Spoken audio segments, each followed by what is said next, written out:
It's uncomfortable. Okay, I will tell you that. And I looked at the temperature on my Fox Weather app earlier today because I couldn't believe how cold it felt.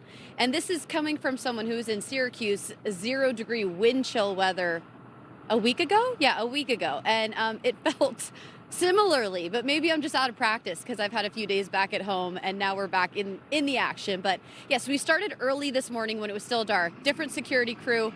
I got permission to be here, so I didn't know if maybe they had a shift change and needed to talk to somebody about us being out here outside of Lambeau Field during the day. But we decided, listen, let's check in with the Packers fans. They've got a playoffs game tomorrow. It is going to be in Chicago, by the way. I heard you guys talking about it. Chicago was an interesting spot that we kind of snuck up on me, I guess I will say, when we saw these reports coming in of flooding overnight. And last night, too, it seemed like some people were dealing with it on maybe their commute home. You could see a lot of roads flooded. And, of course, Chicago O'Hare reporting a historic amount of rain that they saw there. It's third wettest January day on record. So a lot to talk about with this storm because there's three sides to it. There's the snow, there's the severe side to it, and then there's also this flooding component.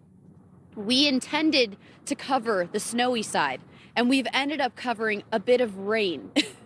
But the snowy side did hit parts of Colorado yesterday. You could see they picked up a lot of snow. We are trying to get over to Marquette, Michigan, the Upper Peninsula, the UP, as everybody calls it. It's actually going to be my first time ever in Michigan. Somehow I have yet to be in that state, and I'm so excited to see it. But we've encountered our own travel disruptions because of the weather. We're supposed to fly from Minneapolis to Marquette, Michigan yesterday, but a narrow band of really dense fog has actually canceled flights heading into Marquette for 3 days in a row. It's been not just yesterday, but multiple days. So we rerouted. We decided let's stop in Green Bay, check in with our friends there, and then make our way to the UP by driving because, you can't mess with that. We will make it for sure by car. But here in Green Bay, you can see we have a little bit of leftover snow on the ground. They did get a little mix of a mixed precip this morning. I would say rain and a little bit of wet snow, maybe a little bit of sleet I felt at times. So they got a little bit of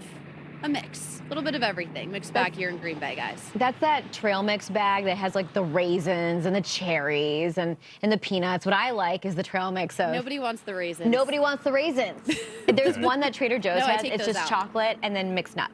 It's so good, right? All the good stuff. That's the ideal combo. Agreed. Messy start to the day in Green Bay, Wisconsin. Fox Weather Correspondent Katie Byrne. Appreciate you, Katie. I'm curious to know, because we're out of time, what other states you haven't been to, because I would have guessed you've been to Michigan by now. Make a list. We'll ask you next hour. And somebody's got to like raisins. I am the one that likes the raisins, so I will take the raisins. Yum. Thanks, Katie.